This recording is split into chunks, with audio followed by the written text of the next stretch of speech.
Pag 1 pataas nga ay ito. Pag 1 pataas nga siya automatically mechanism, ibig sabihin nun ay gumagalaw kaya nga siya positive. Positive ang value ng M ay gumagalaw yun.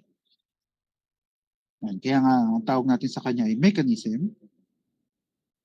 And then ang susulat na nga lang ay kung ang ibig sabihin ng number na yun at yung ibig sabihin niya ng number na yun ay yun yung degrees of freedom ng ating mechanism.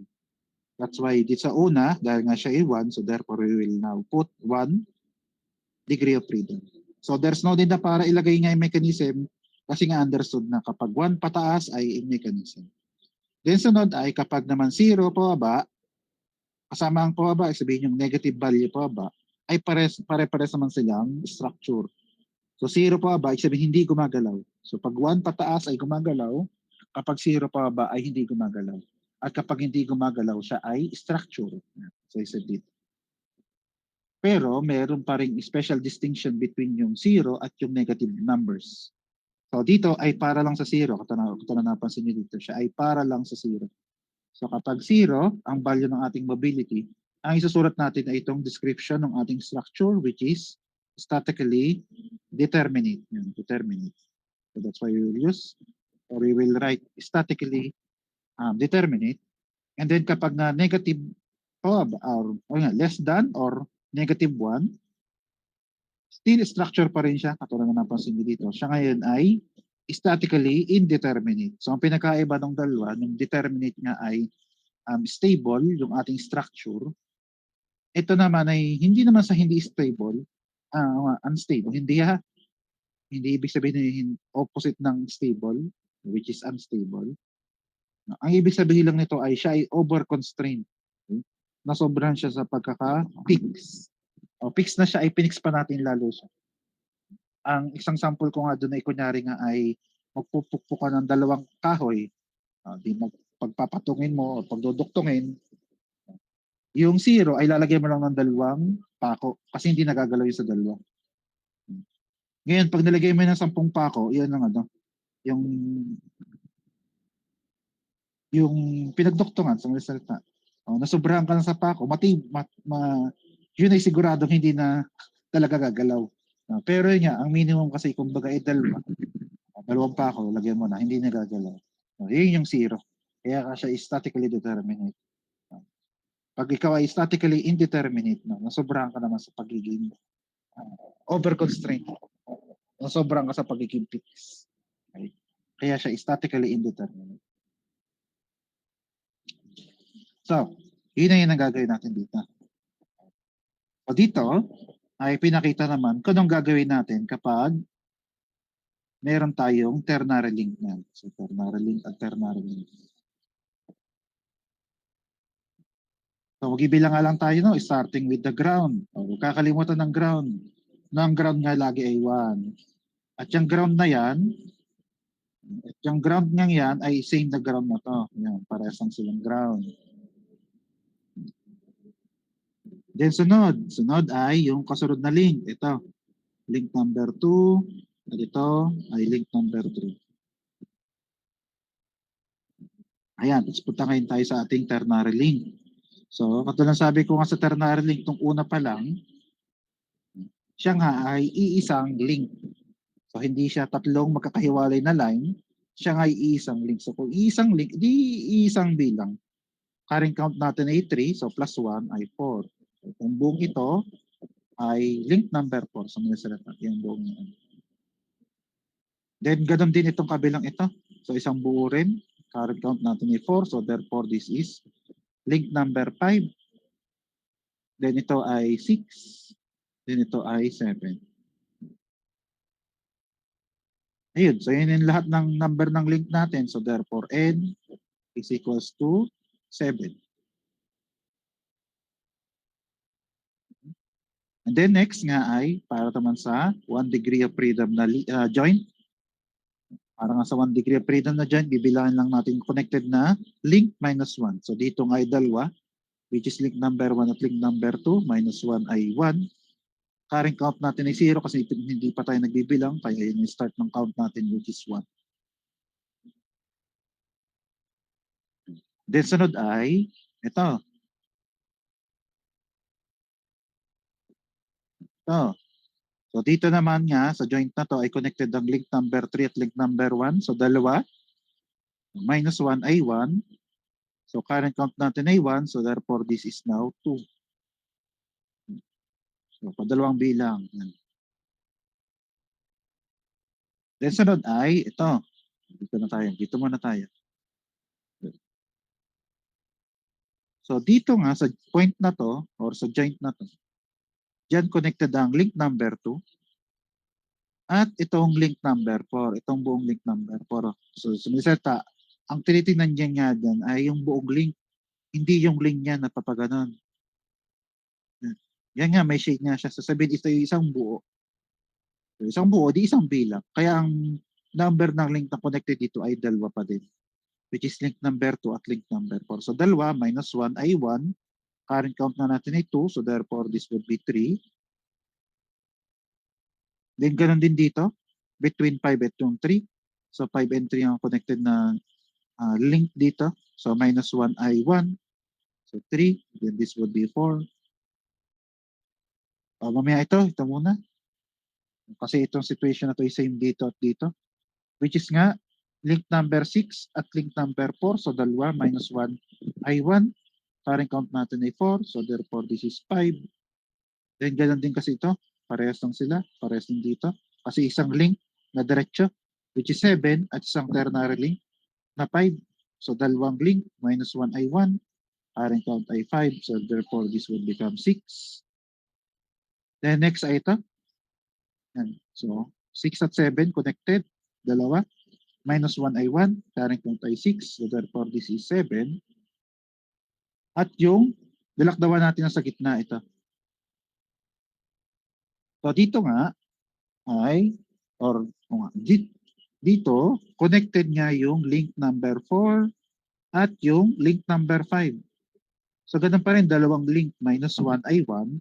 Current count natin is 7. So therefore this is 8. Tapos palagay ko nadaanan na natin lahat ng joints. So therefore ang last count natin ay 8. So therefore 1 degree of freedom na joint ay 8. And then, ang 2 degrees of freedom ay wala muna. Wala muna pa tayong cam or gear joint. Yun yung hinahanap natin. So, wala pa naman. Kaya 0. Kumbaga, ang epsilon natin would be now equal to 0. And then next ay, isasubstitute na nga natin sa ating Grabler's equation. So, Grabler's equation ay n is equals to 3 times number ng link, which is 7 minus 1 minus 2. Tapos ito ay 8. Ulitin ko lang ulit. Kahit ang paulit-ulit, no? Kahit nga 0, ilalagay pa din. Kasi part kasi siya ng equation. And then next nga ay sagot na nga lang. M na nga lang. So, ito ay 16. Ay, 16. Mali pala. 6. Mali. 6. Kasi 7 minus 1 ay 6. Times 3 ay 18. Ayun, kaya may 18. 18. Kasi 6 times 3 ay 18. Tama naman, no? 6 times 3, 18. Tama naman. 18. Ito pala kasi 16 ito. So, 2 times 8 ay 16. Tapos 18 minus 16 ay 2. Minus 0 ay 2. So, therefore, m is equals to 2. At dahil nga 1 pataas ang ating m, so therefore, yan ngayon ay 2 degrees sa degrees. So, applicable pa rin yung s at walang s. Yung previous nga ay walang, isa lang siya, kaya degree lang. Ito ay dalawa. Kaya ay degrees of freedom na mechanism. 2 degrees of freedom.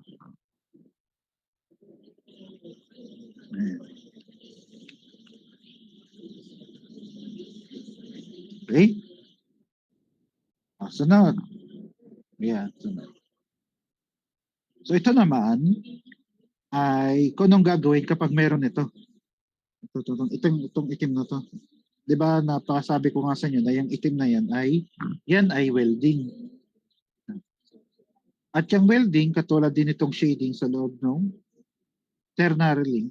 Ibig sabihin nito itong dalawang magka-cross na link na to, kahit siya ay binary link kasi diretso lang, ay consider na iisang link dahil nga welded or may welding. Yung dalawang link natin ito. So, isang bilang. Gibilang nga lang tayo starting with the ground, which is 1. Tapos paikot naman siya pag ano na nga yung ikot, counterclockwise. So 1, tapos ito ay 2, ito ay 3, ito ay 4, ito ay 5, ito ay 6. Counterclockwise lang. Kasi itong buong ito kasama yung magkukross na yan, ay iisang ang link. Current count ay 6, so therefore this would be 7. So itong buong magkukross na to ay 7. Link number 7.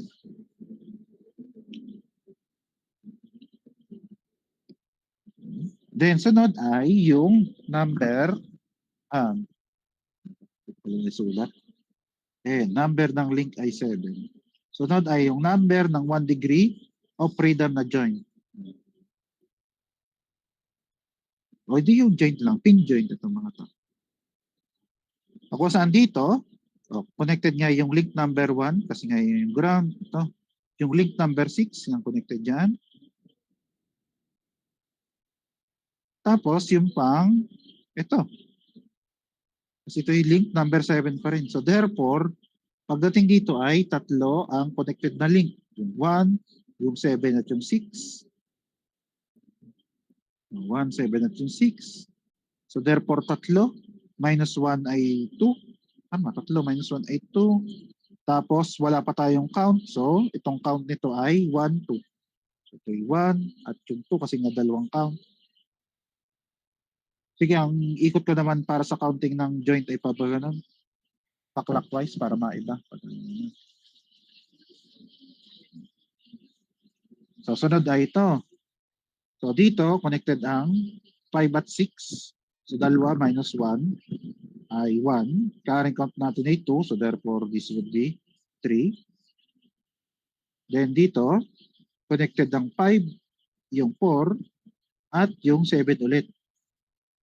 5, 4, at yung 7. So tatlo minus 1 ay 2. Current count na natin ay 3. So dalawa. So therefore, ang bilang nito ay 4. And then 5 kasi dalawang bilang.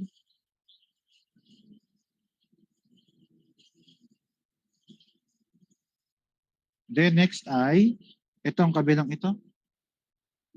So dito nga connected ang link number 4, link number 3, at link number 7 kasi ito nga yung link number 7.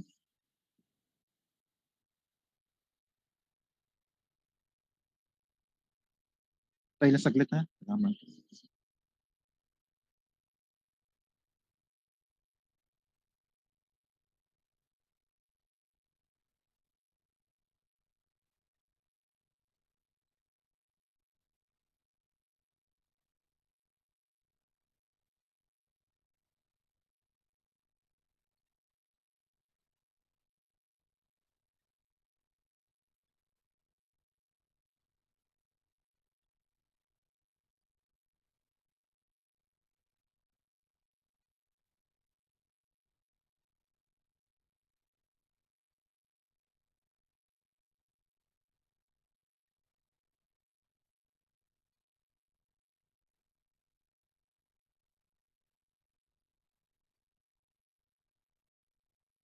Okay. Sige. Para hindi sayang oras. So, masa na ako dito? So dito nga no, 4, 3 at 7. So tatlo ulit minus 1 ay 2. So 5. So sunod dito ay 6, 7. Kasi nga count. Tapos ay ito ay dalawa ulit. Kasi 3 at 2. Minus 1 ay 1. So current count ay 7. So therefore this is 8. Then ito ay ganun ulit, no? Connected yung link number 1, yung link number 2, at yung link number 7. So tatlo, minus 1 ay dalawa. So 8. So therefore, this would be 9 at yung 10. So therefore, ano na ngayon to? Ito nga welding. So hindi naman gumagalaw yan. Nakapix nga tawag natin dyan eh. Para nga magkasabay yung galaw nitong magka-cross na to.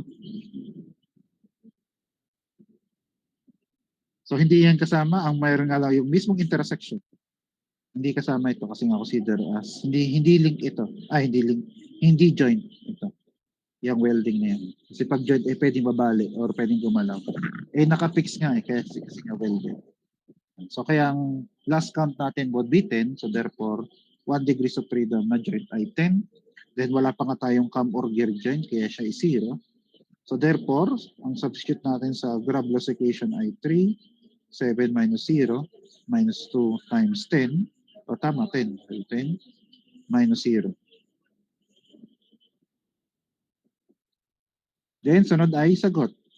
Ito nga ay 6. Tama, 6. Ano ulit no? 18. O 18. Pero ito ngayon ay 20. So magiging 18 minus 20. Tama, 18 to 20. Kasi ito 20. 18 minus 20 ay negative 2 kasi mas malaki yung negative 20. Kaya siya negative 2.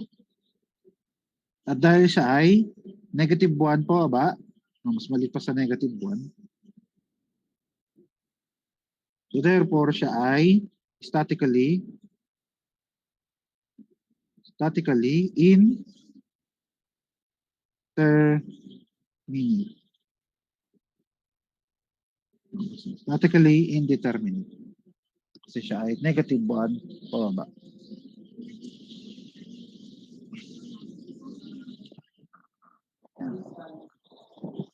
Ako muna ako yung nagdire-diretso na. Okay pa kaya? Naintindihan pa kaya natin? O kahit simpleng thumbs up muna kung naintindihan natin. Salamat. O, hindi ko na kayo may isa-isa ha. Salamat ha. Salamat sa... O isa nga lang ha. Ulitin ko ulit ha. Pag ako nagpapareaction na isa na lang, hindi kailangang i-spam o baka na doble lang. Walang spam ha. Isang pindot lang. At hindi ko rin naman kayo may isa-isa. Sunod. Ay ito. Ayan. So bago ako magdiretso sa ating number ng click, tingnan muna natin itong bilog. Itong bilog. May bilog tayo, di ba? Na kung saan, kung yung pivot point ng ating bilog ay nasa gitna. Kumbaga ito, kung ito ay nasa gitna, ito ay nasa gitna, ang mangyayari lang sa bilog ay ikot lang sa gitna. Kasi nasa gitna siya, doon sa pinag-iikutan niya rin. Umiikot siya. So gugulong nga lang siya. Magro-rotate lang eh. Yun ay kung nasa gitna. Ay katulad na napansin niyo, yung pivot point natin or yung pin joint, yung pin. Yung pin joint natin, wala sa gitna.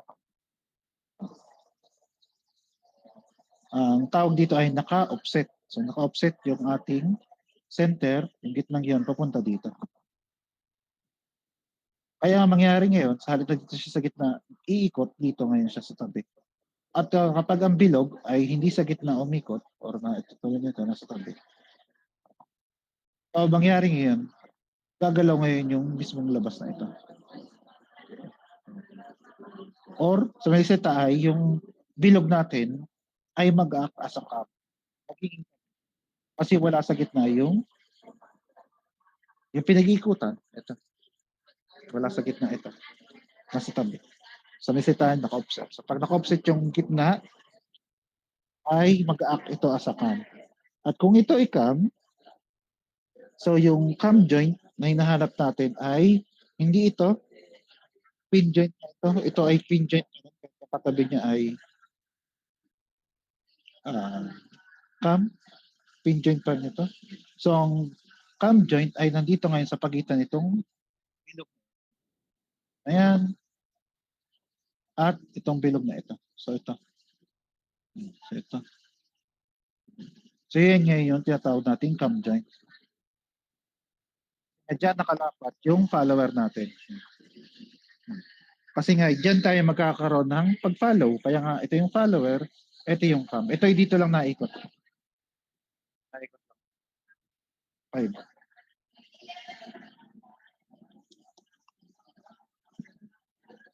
So sabihin ngayon ay may in-expect na tayong isang 2 degrees of freedom na joint kasi nga meron tayong cam joint.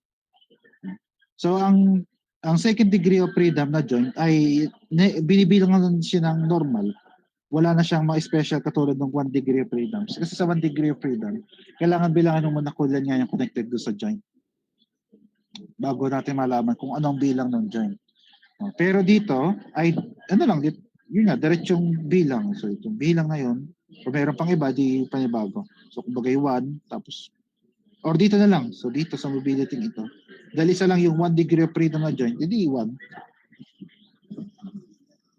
Pero bago nga tayo mag 2 degrees of freedom na joint, simulan muna natin sa number ng link. So N muna. At katulad na sabi ko, lagi tayong magsimula sa ground. So 1 ang ground, kasama na din ito, 1. Kahit nga hindi magkapantay, kahit hindi magkaduktong, dahil ito yung ground at ito yung ground. So kung nabilang na natin siya din dito sa kabila. So para sa 1. Susunod ay ito. Ito nga yung ating cam. So panibagong link yan. So panibagong link number. So therefore siya ay 2. Sige, para hindi malapit doon, dito ko ilalagay yung 2. Tabi, ayan. Yung 2 ay yung yung cam. So kahit yan ibilog ay cam pa din. Kasi nga habang nagro-rotate ito, itong pinagduktungan ay lumalapit at lumalayo, nag-i-slide siyang pa ganyan. Kasi nga sinusundan niya yung ano dito? Perimeter na lang yun. Pinaka-perimeter ng bilog. So napasok siyang ganyan.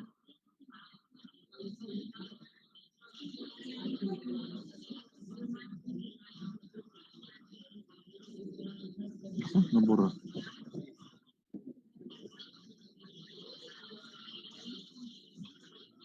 Back lang pa.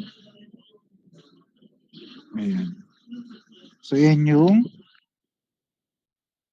link number 2. Yung cam. Tapos ano na ito? Itong roller na to. Itong roller na to ay hindi yan kasama sa bilang. Hindi kasama sa bilang. Pero yan ay link pa din. Gusto kong linawin ha. Yung roller na yan, ito. Itong roller na ito. Yan. Sa dulo ng ating link na ito ay hindi kasama sa bilang. Link pa rin. Hindi lang natin binibilang pagdating sa mobility. Kaya sabihin doon, lalakdawan natin siya ng bilang at ang bilang natin ipupunta tayo ngayon dito sa link na ito na tatawagin kong link number 3. 2, tapos ito yung 3. Wala nang 4 kasi bumalik na tayo sa ground.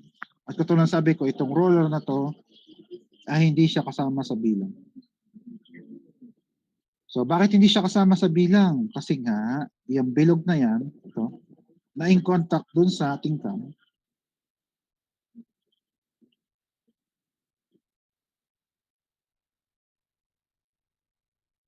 So roller. Ano na nga lang, sabi sa tayo, yung roller kasi yun is just an extension ng joint na ito sa link number 3. Ito itong tulong ito. Yung roller na ito is just extension ng joint sa link number 3. Na mangyari kapag itong roller na to ipinaliit mo kasi laki ng joint natin ito.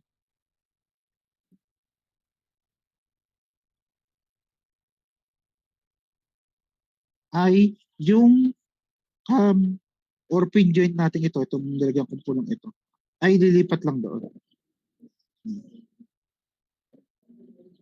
Ito pinagduktungan, lilipat lang doon. So kaya ang nangyari, itong follower na dulo, or itong roller na ito, ay hindi yan kasama sa bilang. But still, yan ay link pa din. Link pa rin naman siya. Yun nga lang, kasi dahil nagbibilang tayo, hindi siya kasama sa bilang. So therefore, siya ay, ito, number 3. For the number ng link.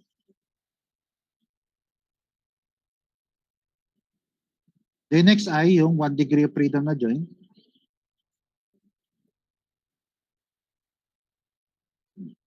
So, ito. So, dito nga connected ang link number 2 at yung ground, link number 1.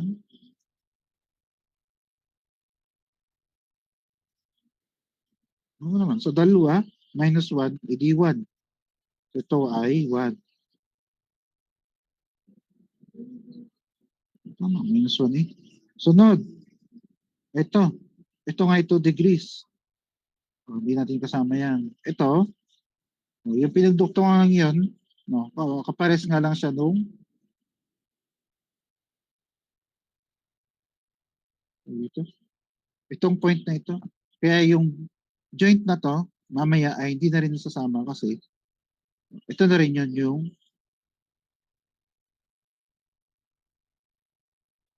itong cam joint ito dito sa cam joint.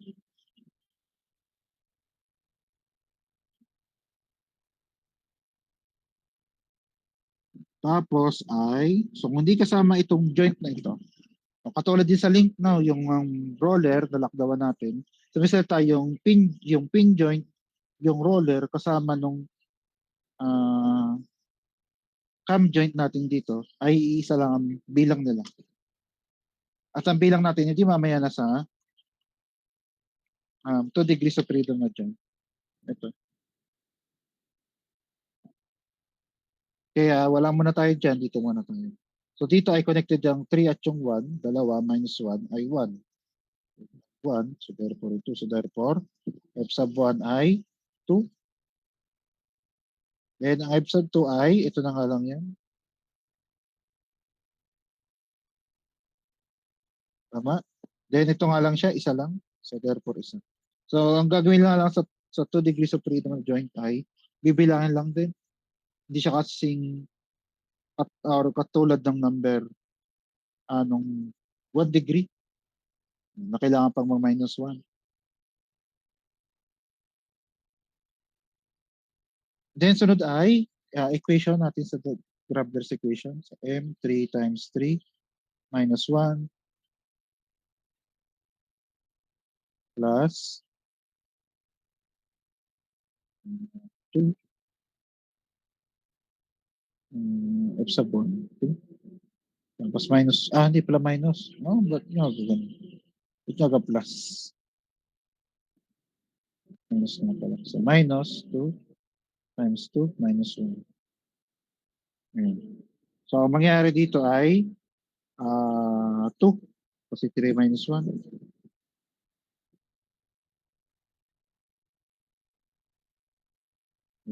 2. So 2 times 3. Naman. So 2 times 3 ay 6. Ito ay 4. So 6 minus 4 ay 2. Pero may minus 1 pa dito. So therefore, ang m natin ay equal sa, kasi 2 plus minus 1 ay 1. Hindi 1. 2 is 6, 4, 1. At as kapag nga 1 ay, ibig sabihin niyan ay 1 degree. Ayan na, degree lang ha. Kapag 1. 1 degree of freedom.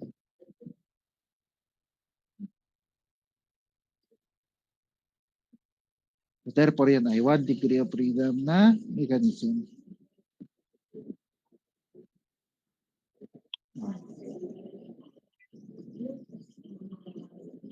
Sige, sunod. Sunod na muna. Sunod. Oops. Sunod na muna. Ayan. So, dito ay ganun ulit. Katulad kanina kasi meron tayong bilog na wala sa gitna yung pinagduktungan. Ito rin. Wala sa gitna yung pinagduktungan.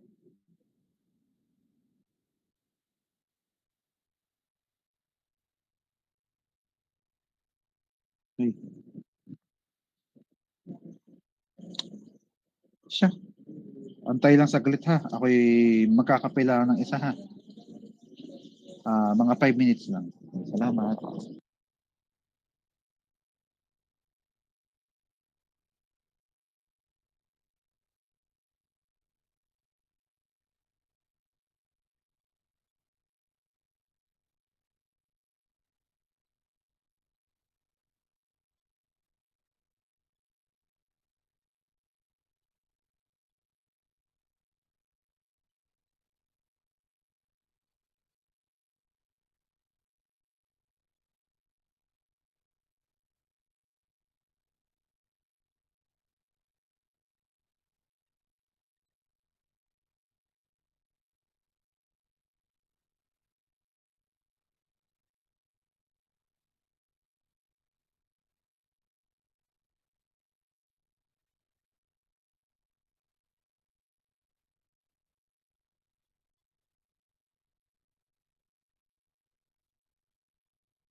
Hmm?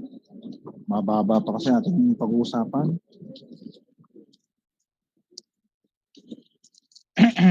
Kamu na, okay pa ba? Check ko lang ha, kung nandyan pa kayo. O, nandyan pa ba kayo? Kay thumbs up lang. Ayan, sige, salamat. Kay thumbs lang pa. Ayan, sige, salamat sa inyo ha. Kaya nga pinapakita ko ito yun. Para bakit yun. Hindi ko na kasi kayo may isa-isa yan. Sige, isang ano nga lang. Sunod, dito ang sunod. So, dito sa sunod na to ay so, katulad din nga kanina, meron tayong bilog na wala. Basta yung bilog, wala sa gitna yung pinag-iikutan niya. Yan ay automatically mag-aakas sa cam. Kasi nga, katulad niya nung cam, kahit, kumbaga, baka kasi isipin niya na ang itsura lagi ng cam ay parang avocado. Kahit nga ito, bilog lang din. Pwede ito mag-akas sa cam. Kasi nga ito iikot, tapos itong pinagpapatungan ito, yan yung gumagalaw pabalik-balik kasi nag-iiba yung distance niya nito. Di ba nga dito, ito sa point na to, malayo, pagdating dito ay malapit. So dahil doon, ay nagiging cam siya. Kapag kasi nga nasa gitna,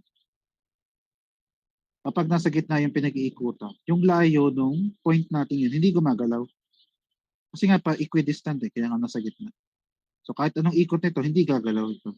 Kaya rolling na lang yun. Pero ito nga, habang umiikot ito, nag-iiba yung position ng point natin yung depende nga pag nandito ay malayo, pag nandito ay malapit.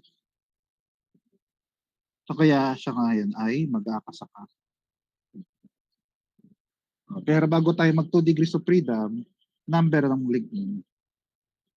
For the number ng link ay, again, ground tayo magsimula ng 1. At ito, para hindi natin malito, hindi tayo malito na mabilang natin ng separate. Dahil nga ito ay 1, nilalagyan ko na rin ito ng 1. Kasi nga pare-pare sa mga 1, lahat ng ground. Then sunod ay yung link na ito, yung bilog, which is 2. Sunod ay ito, itong nakabalagbag na ito. Or itong kahoy na, basta itong link na ito. Ayun na lang. Yung link na yan ay link number 3. O patatlo kasi nga 2 tapos 3. Tapos itong bilog na ito ay pang-apat. 4. Link number 4. Then sunod pala, 4. Ang sunod ay 1 degree of freedom na joint. So ito yun, yung pin na ito. So dito ay connected yung ground at yung link number 2. So dalawa. So therefore, isa. Wala pa tayong bilang, kaya 1 ang bilang dyan. Sunod ito, hindi nga yung kasama sa 1 degree. Kasi nga ito yung hinahanap nating cam joint.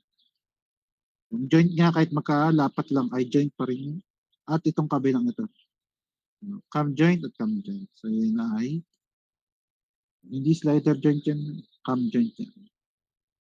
Kahit siya yung mukhang nag-i-slide. So kung hindi pwede yan, hindi dito. So dito nga connected ang link number 1 at link number 2.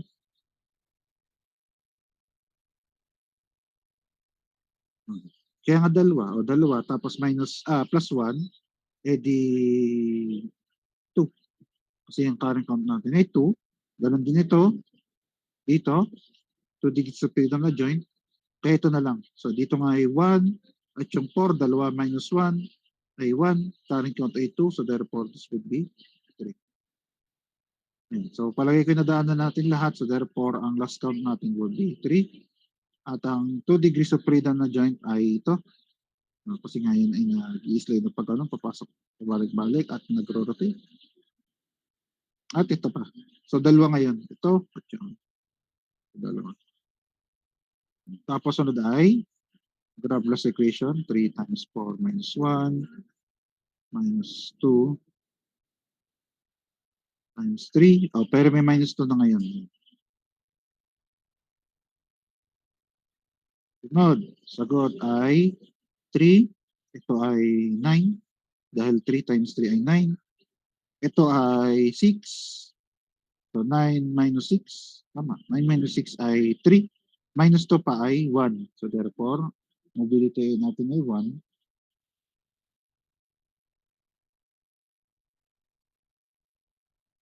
O di ang ibig sabihin nga kapag 1 ay 1 degree of freedom na mechanism. 1 degree of freedom na mechanism. Yan. Hindi pala na baka kung sa picture hindi yan.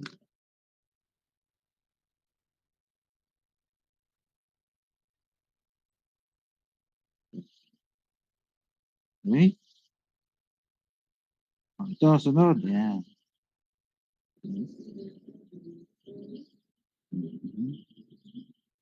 O sige, pagkatapos na lang. Okay. Ganun pa din. Hindi mo nagbabago yan. Mag-isimula tayo sa pagbibilang ng number ng link. Starting again with the ground para hindi natin madoble sila ng bilang. Yan, kamali ako. Ay, lagyan na natin lahat ng 1, lahat ng ground.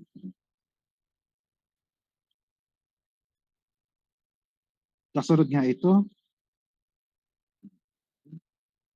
Tapos 3. O gusto ko lang maliwanag ha. Ang lahat ng pinagsusulat nyo dito ay hindi siya kasama sa solution. Kasi ang solution lang talaga yung pag-ibilang nyo dito. Mula sa N, F1 to F2. Then yung substitution sa Graber's equation, pati yung sagot. Ito mga to, ay ano lang to, pambilang lang. Pero ito pa rin yung sagot natin. Yung bilang. But anyway, so 2, 3, ito na lang 4, tapos 5, tapos ito na lang 6, ito 7, tapos ito ay 8, 8, tapos ito ay 9, tapos ito, itong slider na to. Slider yan ha. Kasi kita nyo nakatuhog yung link na ito. Nakatuhog yung link na yan.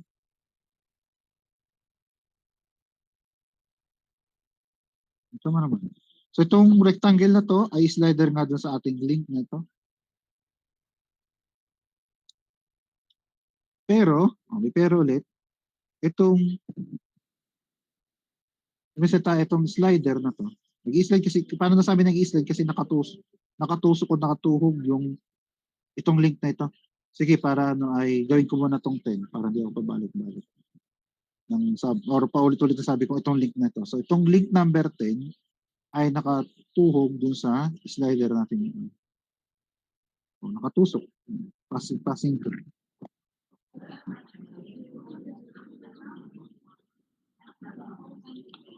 Kaya ibig sabihin din nun ay yung rectangle din ito ay hindi yan kasama sa bilang. Katulad din ng roller kanina. Yan. Link pa rin naman yan. O, link pa rin yun, yung slider na yan. Kasi nag-i-slide pa rin siya. So in terms of pagbibilang, lalo na sa pag-mobility, hindi na natin binibilang yung rectangle na yan. Kasi same idea siya doon sa kanina. Katulad sabi ko nga kanina dito, itong ang roller na to is just an extension ng joint na yon. Na pag pinalit mo ng pinalit ito, itong joint na to, yun na rin yung 2 degrees of freedom na to. So ganoon din dito. Yang rectangle niya yan, rectangle nga lang, pero yun din yan, extension lang din siya nitong joint ng link number 9. Extension lang tong rectangle. Ng dulo ng link number 9. Kasi yung link number 9, yan talaga, or yung dulo ng link number 9 na ito, yan yung parang kaduktong nitong 10. Sa 10, ito.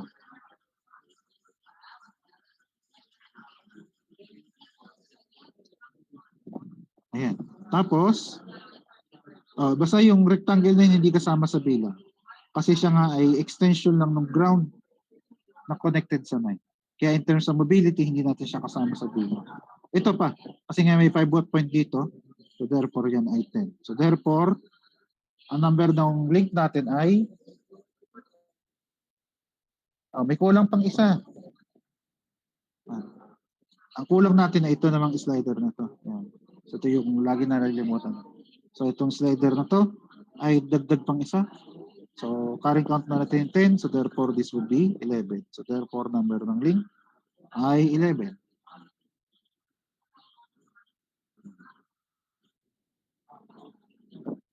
Ako na, bago mag-diretso, okay ha? Nasundan natin yun. Yung pagbibilang ng number ng link. Yan, sige. Sa, ito yan. Kay thumbs up na lang muna. Sige. Ha? Salamat. Again, hindi ko na kayo ma-isa-isa ha. Yan, tinuturo ko na nga lang. So, yun nga. Ang number ng link natin ay 11. Then, sunod. Sunod ay 1 degree of freedom na dyan. So, kunin natin yung intersection. Ito. So, dito ay 1 at 2. So, 1, D1. So, dito ay dalawa ulit kasi 1 at 2, 3. So, current count ay 1. So, therefore, this will be 2. Ayan, dito na muna ito.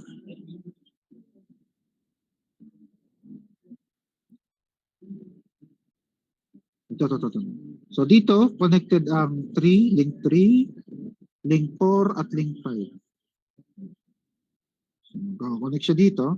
So, tatlo minus 1 ay dalawa. So, current count ay 2. So, therefore, this will be 3, 4. 2 plus 3, 4 dito.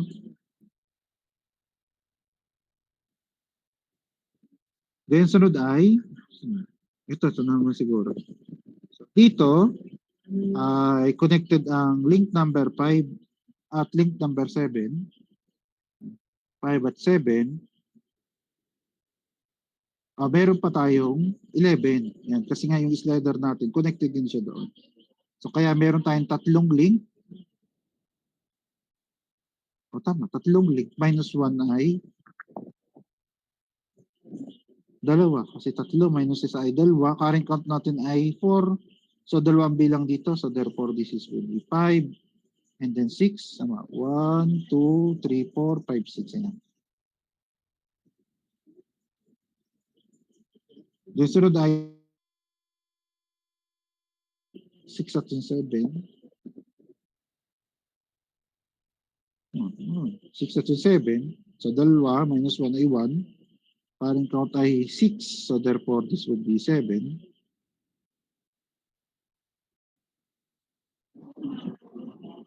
Then, ito. Itong maraming ito. So, dito, connected ang link number 2, link number 4, link na ulit. Link number 2, link number 4, 6, pati yung 8. So, ang mangyari ngayon dito ay 4 na magkakonnect na link. Pero minus 1 nga lang. So, therefore, 3. Ang current count natin ay 7. So, 3 ito. O di 8, 9, 10. Kasi 3. 8, 9, 10. So, yun ang bilang dyan. Kasi 3. Pero ito, isa lang. Kasi dalawa lang eh. So, isa, edi 10, di 11. 11. So, ay ito. Itong joint na to,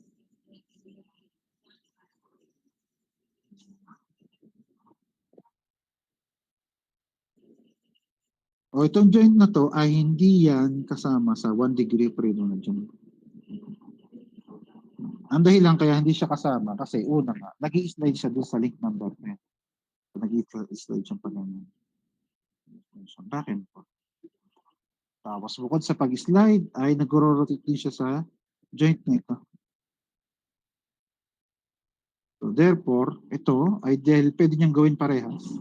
Yung pag-slide at pag-move back and forth.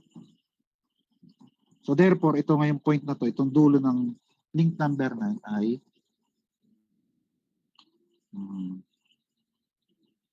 under nga ng 2 degrees of freedom na joint. Kasi pwede niyang gawin eh. Pag-slide at pag-rotate.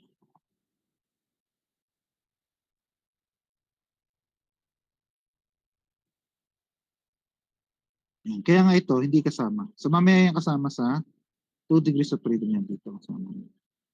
Pero hindi nga muna yung kasama, kumbaga ay nakaduktong diretsyo yung joint natin ito sa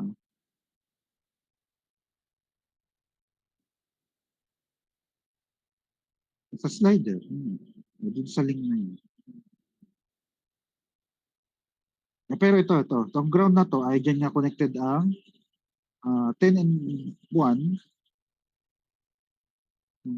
So 1. Hindi, dalawa lang eh. Ano ang current count natin? Ay 11. So ito ay pang 12.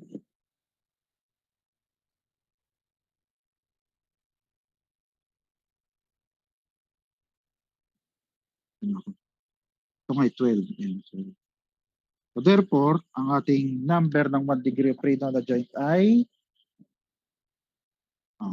kulang pa, kaya hindi ko pa makumpleto eh. So bakit may kulang? Kasi nga itong slider. Meron nga tayo ditong ito, sliding joint. Yung mas lalo ng slider. So kung current count natin ay 12, so therefore this would be 30. So therefore, meron tayong 30 na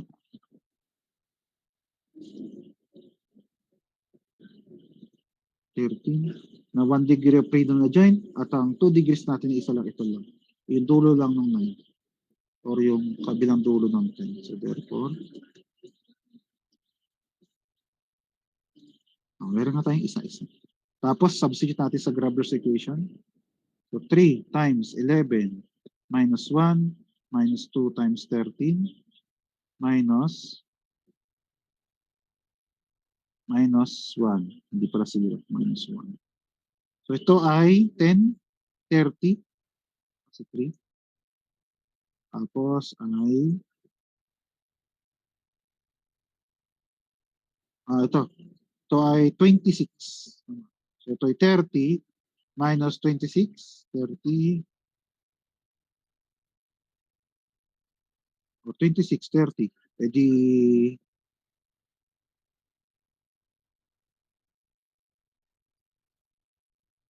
yan nga, 30. 26 so 4 yun.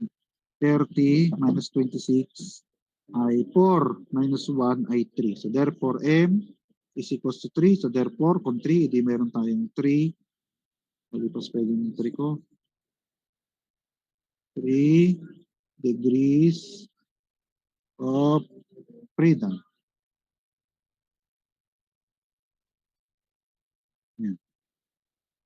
So, tatlo ngayon siya. M equals to 3. So meron ngayon tayong 3 degrees of freedom.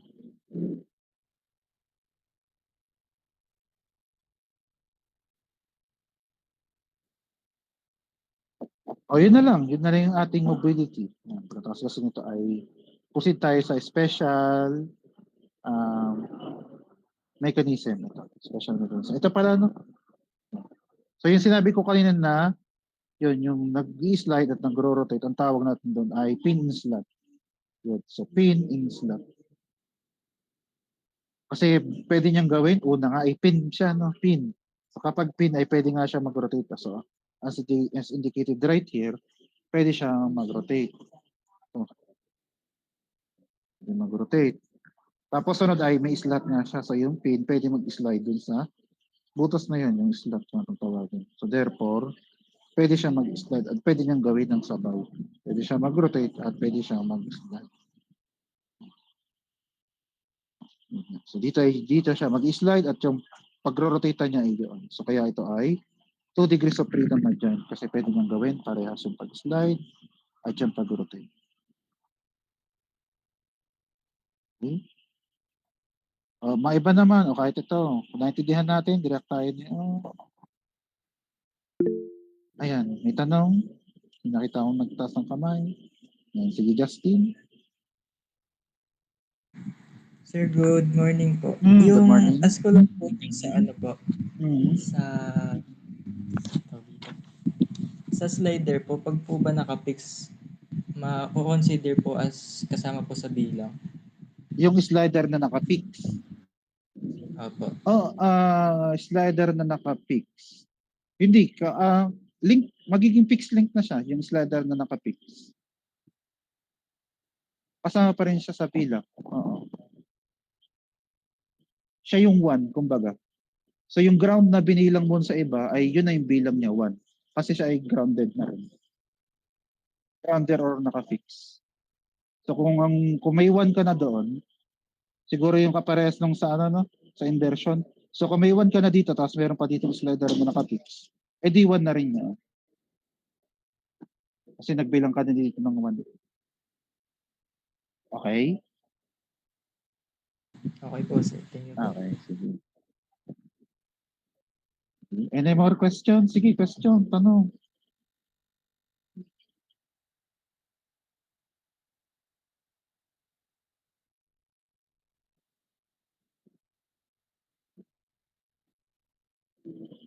Sure ha? Sige, isa pa nga, kung walang tanong, ay ibabalik ta rin natin. Kung walang tanong, sige, react tayo ni para malamang maliwanag na. Ito. React tayo ni kung maliwanag. Yan. Sige. Yan. Sige. Kaya ako tinatanong kung maliwanag kasi tayo ay magpuproceed na sa sunod. Proceed na tayo sa sunod. Hindi na ulit. O katulad ng sabi ka, ulitin ko lang. Pag ako'y nagpapareact ng ganito, isang ano lang ha. Huwag nyo nga i-spam.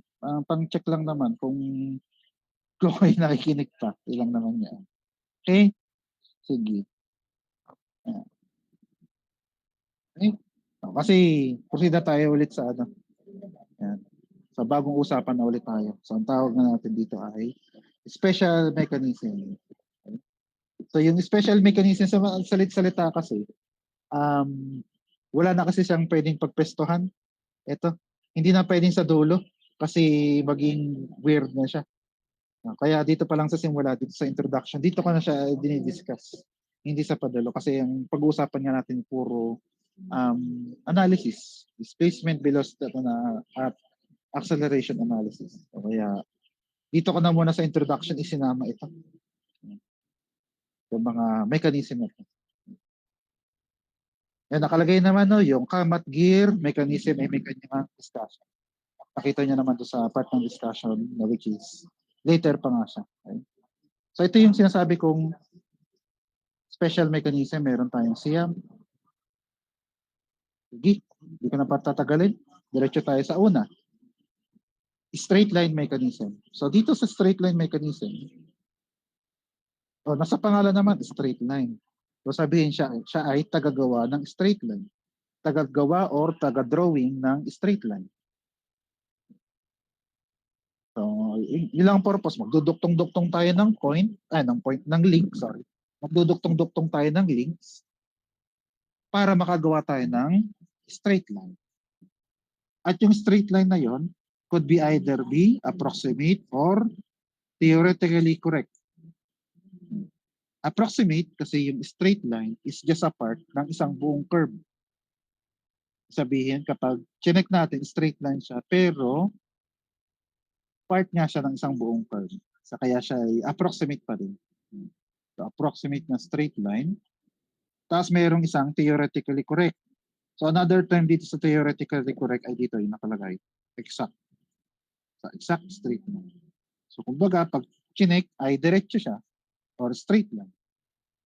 Nandito lang yung word na theoretical kasi yung link natin ay may limit kung hanggang saan ang kaya niyang maabot. Di ba nga pag banggit ang straight line ay walang katapusan. Syempre kumbaga ngayon nga, may limit yung kayang maabot ng ating mechanism pero ang straight line natin ay wala. Infinite ang kanyang yung mismong linya. But still, straight line pa rin yun. Straight line pa rin yun. Kaya nga dito, ang ginamit ng alang word ay exact. So, exact and straight line. So, ito yung mga mechanism. Para lang din maliwanag, marami pa yan. So, pag nagtingin kayo ng ibang libro, hindi tayo limited dito. So, katulad nito, ito ay parang 6 pa ata. Basta marami ito. So, ang ginawa ko na lang ay pinagbasehan ko na lang kay Mabin Reynolds. So, base sa kay Mabin Reynolds, ito yung mga nabanggit niyang mechanism. At again, marami yan. Marami pa yan. Pero, ito na muna sa ngayon. So, starting with the approximate, which is yung what straight line mechanism. So, dito sa what straight line mechanism, or para mabuo natin yan, una, mayroon tayong dalawang crank. So, yung crank na i-connect sa ground. May dalawang crank na parallel, ayan. So dito kasi hindi masyadong halata yung parallel. Dito ay pag inobserve nyo sa kanya makikita ang parallel. Kaya gumawa ako dito ng bago. So ito ay dapat parallel dito. Ito, parallel dito. Tapos opposed. Ibig sabihin, magkaiba ng direction. Ito nga ay papuntang kanan. Tama, kanan. Ito ay papuntang kanan. Ito naman ay papuntang kaliwa. Kaya opposed, magkabaliktad sila ng direction. Then sunod ay connected sila via coupler. Again, yung coupler is another term for connecting rod.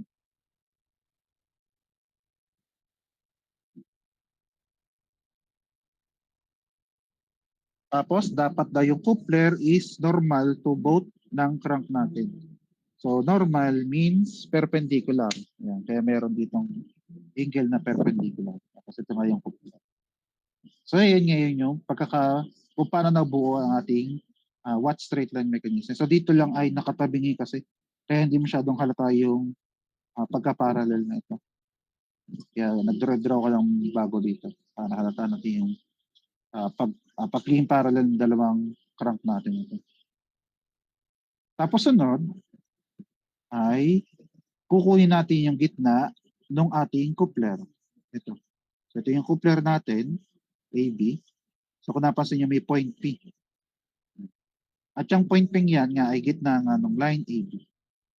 Tapos yung sa point P, dyan natin ipapasok yung lapis or kahit anong pansulat. Tutusok nyo dyan dulo ng lapis, tapos idadrag nyo pa ganyan. So habang dinadrag nyo yun, makakagawa nga kayo ng straight line. So ganun ang ng Watt straight line mechanism. So itutusok mo doon yung lapis, tapos nga idadrag nyo pa ganyan. So habang dinadrag din nyo, ay makakagawa kayo ng straight line. Tapos yung straight line na mabubuo natin ay itong E hanggang D. Yan, D at yung E. Kasi kapag sinagad mo bang pataas, yung pagdadrag mo, may tendency ng lumiko siya. Ayun. Ito ngayon na, hindi ito. Yan. Kaya ito yung may letter E at yung D. So yung straight line natin ay yung buong line na yun. Tapos ay yun, basta pag dinarag mo yun ay line natin ay D hanggang E. So sabihin meron siyang point na or bago siya lumikong pa ganun kasi kung napansin nyo lumiliko siyang pa ganun. So yung abot na straight line natin ay bago siya lumikong pa ganun. Ito naman sa yari yung pa ganun. So tinitingnan natin yung diagonal na ito ha, hindi ito. Baka kasi itong isipin ito. Yung align doon sa ating link. Ito, yung AB sa gitna. So sabihin, pag itinuloy natin yung pagdadrag dun sa lapis natin pataas, so magsisimula na nga lumiko siya doon pataas. Kumbaga gagalaw pa rin naman siya, pero magsisimula na lumiko yung curve o yung line. So magsisimula na lumiko yung line natin, babalik na uli siya sa pagiging direction. So sa Manila, dalawa yung direction line natin. Itong parallel doon sa ating coupler kapag nandoon siya sa ating initial na position ito. So parallel sa isang naka-angle. Naka-angle na yun. So ito ay straight line, hindi na nga lang nilagyan ng label, pero ito ay straight line pa rin itong naka-diagonal. Tapos ganun ulit, bago lumiko, straight line yan. Tapos lilikong pa ganyan. Tapos babalik na ulit tayo sa original natin linya na straight line. So hanggat hindi siya lumiliko, diretso yan. Tapos, pag tinerace natin yung buong curve na yon, pag ganyan, no? So yung curve na yan, ay yan yung tinatawag nating lemniscate. Lemniscate. So, ang pinakamalapit na pwede kong ihalimbawa dito ay infinite. So yung infinity sign ay pwedeng tawagin lemniscate. Kasi ganun yung drawing niya. Kahiga nga lang ito kasi nakatayo. So yung infinity sign na gano'n ay lemniscate. So, ito, nakatayo lang siya. So, yan yung Watt straight line mechanism. Then sunod. Nga pala, itong Watt na to, ino rin sa si James Watt na naka-invento ng Watt.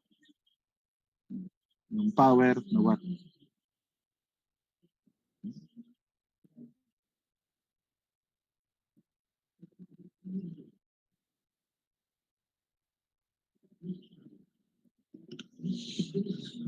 Yan.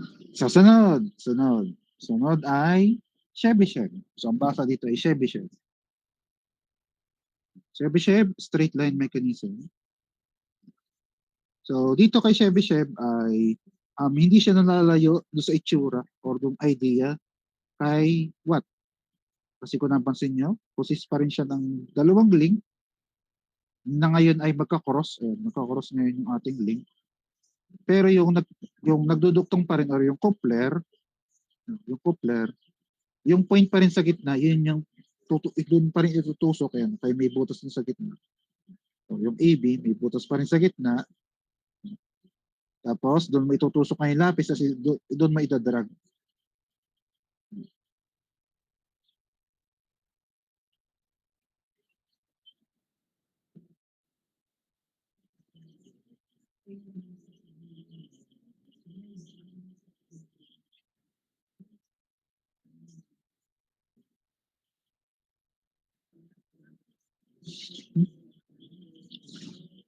Anyway, yan.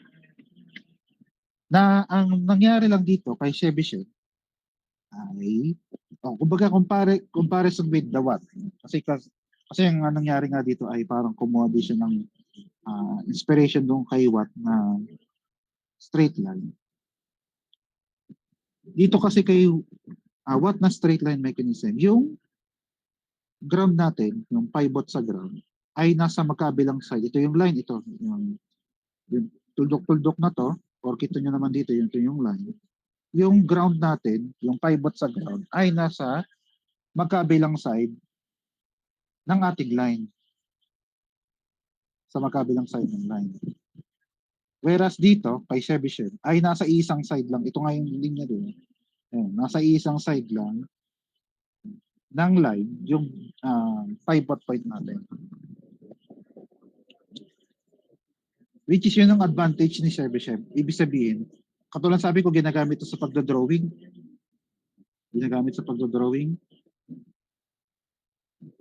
Kaya sabihin kapag kunyari ay restricted dito, may nakaharang dito, pero gusto mo pa rin gumawa ng straight line, so ang gagawin mo ay nasa dito sa magkabilang side yung pivot point natin. So kahit may nakaharang dito, pwede ka pa rin gumawa ng straight line.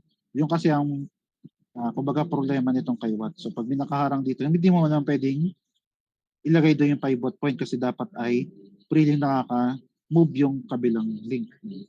So sa halip na nasa magkabilang side, pwede nasa isang side. Then yun, gawa ka ng straight line. Tapos yung straight line na gawa natin ay ito. So same idea dun sa so bago lumiko. So somewhere dito at dito, so basta bago siya lumikong pataas na ganun. Yun yung straight line natin ito. Yung nasa ilalim, yan yung straight line. So, basta bago siya lumikong pataas. Mataas ka napansin nyo, pag pwede pa rin naman siyang i-move. Magsisimula nga lang siyang tumaas sa ganun. Ito, mas indicated dito. So ito, pag pinili, pag dinire-diretso natin sa straight line, so mararamdaman niya na parang mag-move na yung pataas. Yung pataas, yun, para magiging, ang tawag ko ay parang, yung taklob ng sa mushroom. Yan, kasi ganun, maliit lang. Gano'n lang siya, tapos babalik na ulit. Yeah, katulad sabi ko kanina, yung approximate nga lang, restricted natin, is just a part ng buong curve natin yan. Part ng buong curve. So, yan yung Chebyshev. Chebyshev straight line mechanism. So, para naman dito kay Watt, again, pinagkukumpara ko itong dalawa kasi para kumuha ng inspiration. Kung di ako nagkakamali ha, kay yung Chebyshev kung ang inspiration galing kay Watt. So dito naman kay Watt, advantage naman yung magkabilang side. Okay? Especially do sa kasi ang alam ko ginagamit to ng ibang, hindi makarapentero eh. Ginagamit to ng ano ba? Wood, basta woodworker, yung mga tabla. Yan. Especially kapag kukuha sila ng gitna. Gitna. Ang gagawin nila ay dahil nasa magkabilang side ito, kunyari nga ay tablang mahaba, siguro ay haba niya ay 6 feet. 6 feet, 6 feet tapos by 1 feet ang width, tapos ang thickness niya ay sabihin na natin by 2 inches or 3. Basta may kapal. Ang gagawin nila ay paninipisin nila yung kapal na yon. Padadaanin nila sa makina yun. At para makuha nila yung gitna, edi ang gagawin ay ilalagay mo sa magkabilang side ito kasi nga ito nga may line tayo dito na parallel dito. So ito parallel dito. Ito magkabilang side ito ay parallel. Ayan. Ito nga yung linyang ito nasa gitna. Siyempre assuming na yung link mo ito ay parehas ang side dito sa link. So parehas sa side. Ito ay parehas dito. Ano ba dito? Basta itong O4B ay same length do sa O2A. So itong linyang ito, nakita niyo naman parallel doon sa ating coupler na perpendicular, gitna yan. Kaya ginagamit niya ng mga yung mga carpentero nga, woodworker, wala kasi akong maisip na Tagalog sa woodworker. Basta yung mga nag-uukit. Kasi kailangan nila ng tablang mas manipis. So, ang gagawin nila, dito yung thickness ng tabla, ito yung ibabaw, ito yung ilalim. So, tapos ikaklamp nila or basta ikakapit nila yung magkabilang pivot point na yon. O, tapos lalagyan na lang chalk or lapis sa gitna. Pero most of the time may chalk. Kasi dinadrag na lang ganun. So, pag dinarag, edi may gitna ka na nung thickness ng kahoy. So, pwede ring width. Ito yung width ng kahoy na 1 feet. Pero silang mechanism na watt straight line. So, tutuog na lang sa gitna yung chalk. Idadrag na lang gano'n. Meron na lang sa gitna. Hindi na kailangan magsukat ng gitna. So, ikaklampk na lang nila ito sa magkabilang side. Ayan, meron ka ng gitna. Kasi nga ito, as long as syempre perpendicular, yun kasi ang mahalaga doon. So, hindi mo ito pinagtatapat talaga dito. Kasi tabingi yung linya mo, pero pinagtapat. Kaya ang ginagawa nila, ina-arrange nila na pa ganyan. Tapos yung direct, linyang straight line na yun. Ito, okay? So, kumbaga, hindi, ito ay may use pa rin. May use pa rin yung watt. At akala ko ngayon hanggang ngayon ay may gumagamit pa rin yan kasi walang sukat na gitna. Masusukat mo yung gitna ng walang sukat-sukat. Okay? So, yun yung watt straight line at Chebyshev. Ang sunod naman ay itong kay Robert. So, Robert straight line mechanism. So, itong kay Robert straight line mechanism is a symmetrical 4-bar linkage. 4-bar linkage. So, symmetrical. So, sa gitna. So, mayroon tayong line of symmetry sa gitna. Tapos yung line of symmetry na yon, sa una muna ay ito, yung aiding ito, ay same sa BE, symmetrical A. So, AD ay same sa BE. Tapos yung line of symmetry, yung gitna, tapos yung papunta sa A ay dapat ay papunta sa B. So, kumbaga itong C, kasi yan yung location ng line of symmetry. Ito. So, dapat yan ay same distance sa A, tapos same distance sa B. So, yung line symmetry nandito sa C. At tapos ngayon, yung sing yun, kita napansin nyo, ay extension siya nung coupler natin na AB. Extension siya ng AB. Pero hindi masyadong mahaba, siya dapat ay hanggang dito sa line na nagduduktong sa B at sa E. Yung line na nagduduktong sa B at sa E. D pala, D. D at yung E. So hanggang doon lang siya, bawal siya na mag-pass. Na dito, sabihin na natin sa harap na may butas. Dito kasi may butas na lagay ng lapis. Katulad sabi ko. Diyan mo tinutusok yung lapis para makapag-trace ng paganto at paganon sa Watt at Chebyshev. Dito, pwedeng sabihin na natin ito yung mismo yung lapis kasi pointed. Or pwede nang ginagawa ng iba, di meron din ditong sulatan.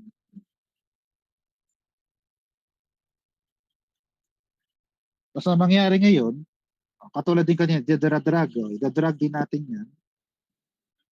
Dadrag din back and forth. At so nagagawa nating line ngayon ito.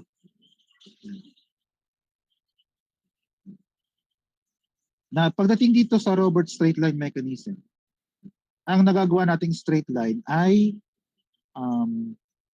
within the yung endpoints ng ating straight line. So dito ang advantage naman ay kapag alam mo yung endpoints ng ating straight line ay pwede ka makagawa ng straight line.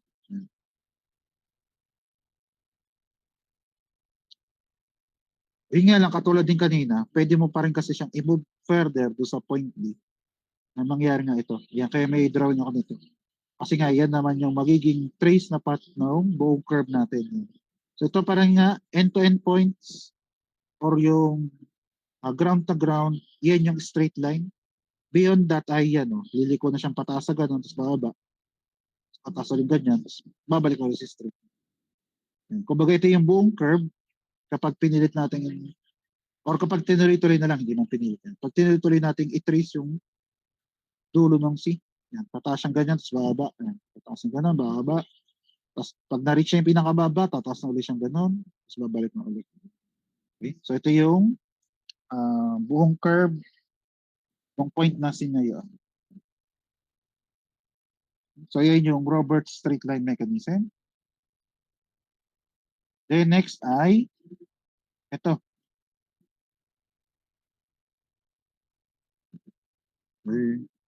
Ang basa dito ay Fusilier. Kalagay lang, Fusilier. Fusilier mechanism is exact straight line mechanism. Exact.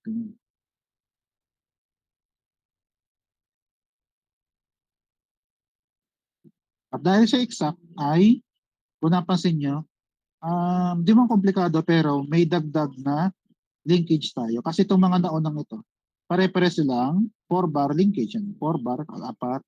Ito ay 4-bar din. Kaya nga siya ay approximate. So para magawa yung exact, ayan, nadagdagan yung mga linkage natin. So, tapos meron pa rin tayo mga special na measurement. O una ay yung layo nung ground natin ay meron siya kapares na isang link. Ito, link number 2 ay kapares ng link number 1.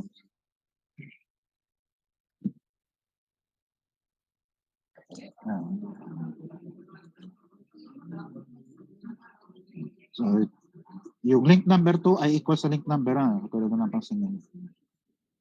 1 is equals to 2.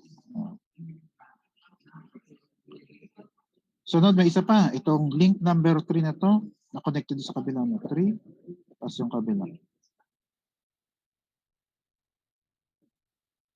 Sinigil dito. 3, tapos 4. Tapos may isa pa. Ang isa pa ito, ano ba to? Square na to. Hindi man square, no? Gumagalaw kasi. Basta itong four-sided na to. So, dapat itong apat na to ay equal to each other as indicated dito. 5, 6, 7, 8. Para parehas. At dahil dyan sa measurement na yan, pag tinaris natin doon sa point P, again doon sa point P tayo, magtutusok ng lapis, tapos idadrag natin pataas baba. So yung natatrace nating point dyan natitrace na line, sorry. So yung natitrace nating line ay straight line na tayo. Tapos siya rin ay perpendicular dun sa line na nagkoconnect sa O2 at sa O5.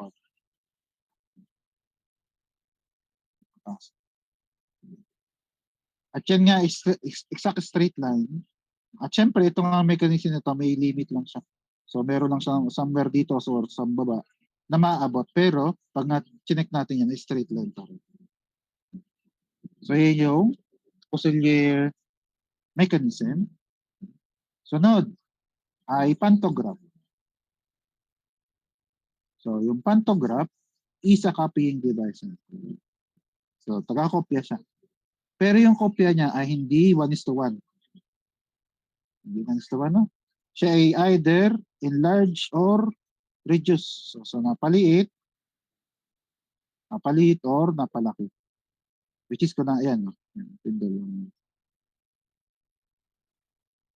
So, para masabing napalaki, ay ito yung nga yung original, ito yung output natin. So, sa palaki. At para naman siya ma-reduce, edi ito ngayon yung ating original na copy. Ay, original. Oo nga, ito yung original. Ito yung copy. Original tapos ito yung copy. Kaya siya either reduce or enlarge. So, depende kung sino yung, kung nasan yung kukopyahan at yung, basta yung original at yung copy. Sino lang sa dalawang itong original at yung copy.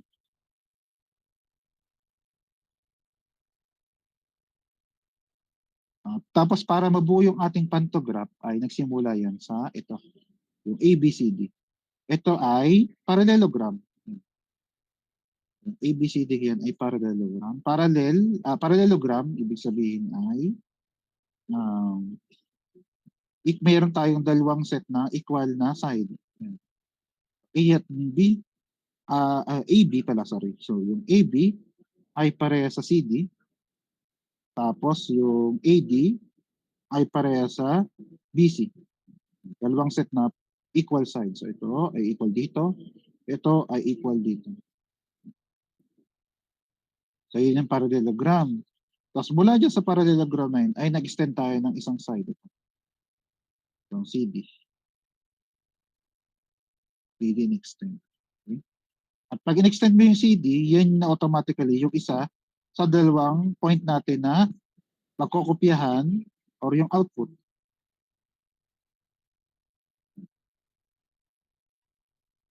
So may, ano na lang, yung, basta yung input at yung output, yan, masimple naman.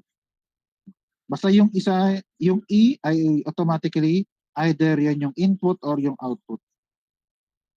Okay? Basta yung point na ino ko, yung isang extension ng CD.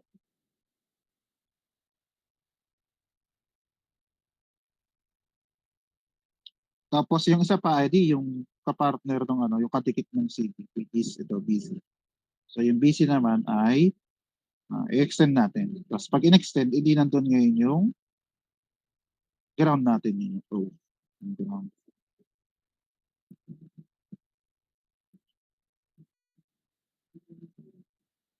Tapos ngayon, katulad sabi ko, no, nandito na agad yung isa sa dalawang point natin, yung in-extend natin na CD. Itong kabilang point ay nagkataon lang nandito siya sa point A. Nagkataon lang nandiyan sa point A. Para kasi mahanap natin kung nasan yung point A na yan, ang gagawin ay pupunta tayo dun sa ating in-extend na point E, ito, at gagawa tayo ng straight line papunta sa ating ground. Yan, O.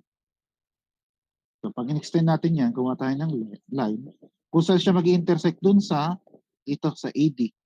Hindi sa dito. Kung nasan yung ating in-extend na line dito sa AD. So kung saan siya nag-intersect dito sa AD, ayun yung kabilang point. Pero may pagkakataon na hindi kailangan i-extend itong BC, which is itong kabila. So yung BC hindi in-extend, kaya yung B ay naging O. Ito yung B ay naging O na siya dito. But still the same idea, meron tayong isang side na in-extend, yan yung point P. So therefore yan yung, sabihin na natin input, yan yung input natin. At para mahanap kung saan yung output natin, ang gagawin natin ay ititrace tayo ng straight line papunta sa ground. Yan. So kita nyo, ang ground ay hindi ngayon extended katulad nito. Part ngayon siya nung parallelogram. Yan. At kung saan siya mag-intersect dun sa AB ito, again ito yung kabilang line na perpendicular. Basta yung kaduktong nung in-extend nating line, which is ito nga AD, dito siya nga AB. Ayan. So dito, yung point yung ngayon ito, yan ngayon ng ating output. Again, ito yung input, ito yung output. Kaya ang magagawa natin ay reduce yan. Kaya meron dito word na reduce scale. Kasi nga ito yung ito yung input, ang output nating drawing ay dito sa quit. At pag napapunta doon ay reduce. Kaya nakalagay dito yung reduce scale. Okay? So again ha, copying pero hindi siya 1:1. Hindi siya parang photocopy. Kahit nandun yung word na copy. Siya nga ay either reduce or enlarge in terms of scale. So yun yung pantograph.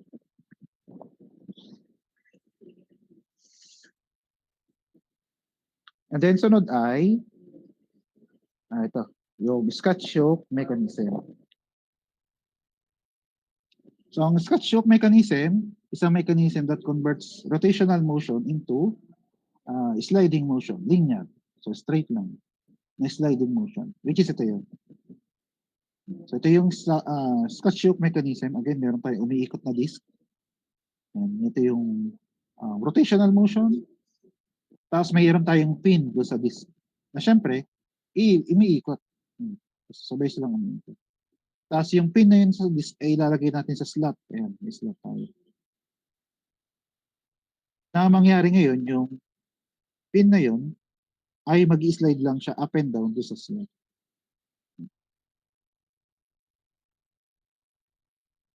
Tapos, dahil nga siya move up and down at left at right, ilalagay natin yung slot sa isang slot. Ilalagay natin yung slot sa isang slider. Itong ang dulo ay P. Umiikot siya eh. Nag-move up and down, tapos nag-move din siya left and right dahil nung pag-ikot natin ganyan. So, pag up and down, tapos left and right. Kaya kailangan talaga natin ilagay siya sa slider na ito, na point P. Ang mangyari ngayon, yun. So, dahil nga ito yung nag-move left and right, dahil nga nitong slider, nag-move na rin ito, nag-slide na rin yung ating slider, left at right. So, yun yung sinasabing conversion from rotation motion into sliding motion. Or vice versa.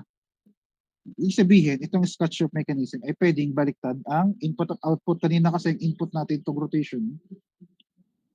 Output yung rotation. Ay, baliktad pala. Input yung rotation. Ang output natin yung pag-slide. So, pwede ngayon sila magkabaliktad. I-input natin itong pag-slide. Tapos makakaproduce tayo ng rotation.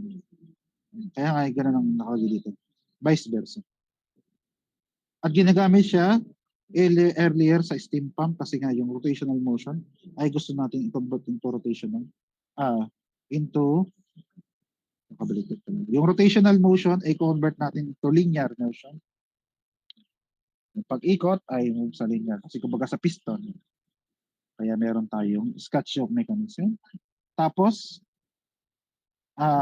yung kaugnayan kasi ng pag-ikot at yung linear straight line ay magkakaroon tayo ng tinatawag na simple harmonic motion.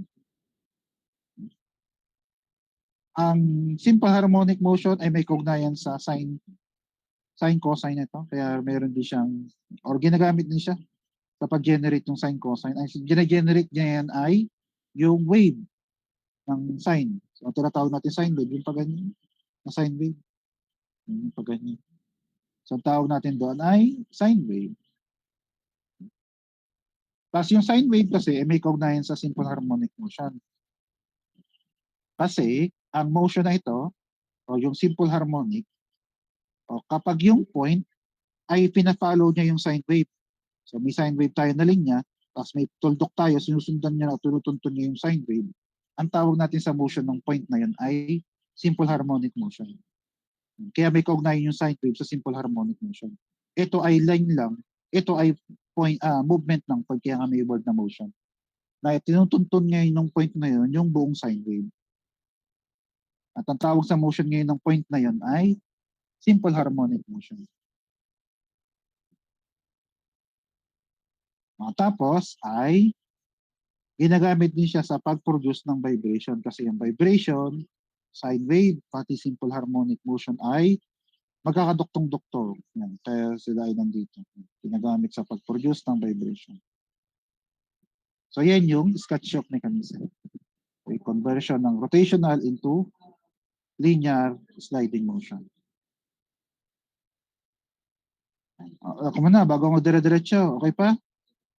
Okay pa, o kahit thumbs up na lang. O, simplihan na lang natin. Kung okay pa tayo.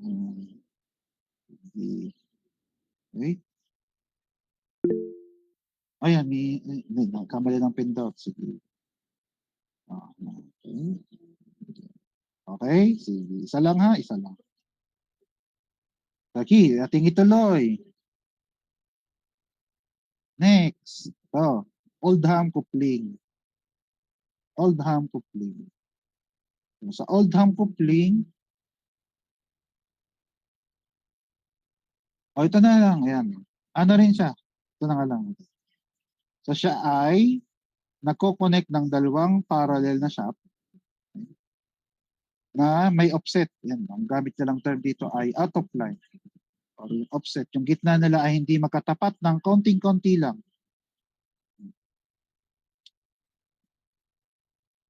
Konti lang, hindi pwedeng sobrang laki. Tapos may transfer natin yung rotational motion from one shaft to the other, which is ito.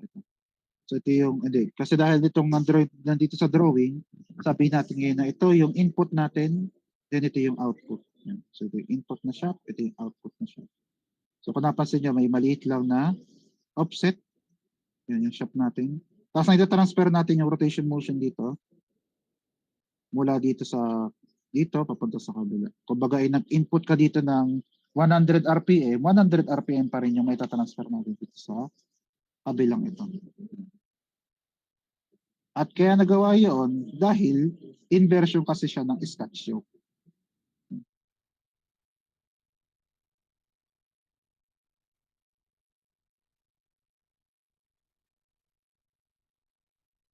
Inversion nga lang siya nung Scotch yoke. Kasi nga yung Scotch yoke, katulad nga nasabi kanina, may vice versa. No, pwede nga convert tayo from rotational to sliding motion, and then sliding motion to rotational. At yun yung nangyari dito sa Oldham coupling. So ito nga yung ating rotational motion. Okay. Tapos magkakaroon tayo ng sliding motion dun sa extrusion na to, itong nakosling ito, na nakafit dun sa groove dito sa ito. May ganito rin itong kabilang side na to. Yan, may groove doon. So itong naka-extrude na to, ayun, nakasuksok yun. Dito maliit lang pero ngayon. So pag na-rotate ito, itong extrusion na to mag-i-slide dun sa groove na yan. Mag-i-slide siya.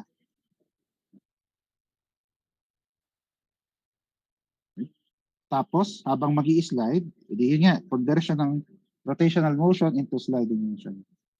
Tapos yung pabalik, edi ito. Meron din ulit tayo dito sliding motion sa kabila. Itong nasa intermediate flange, yan yung taga-transfer ng sliding motion from sa kabila papunta sa kabila. Yan. Kaya meron din siyang pares ng extrusion pati yung groove. Yan, nakapasok na yung extrusion doon sa groove. Tapos mag-i-slide, tapos yung sliding motion na yun mako-convert into rotational motion. Kaya tayo, at ito rin dahilan, kaya tayo makapag-transfer ng constant velocity, constant angular velocity. So yung 100 nga dito RPM ay naita-transfer natin yung 100 RPM dito sa kabila.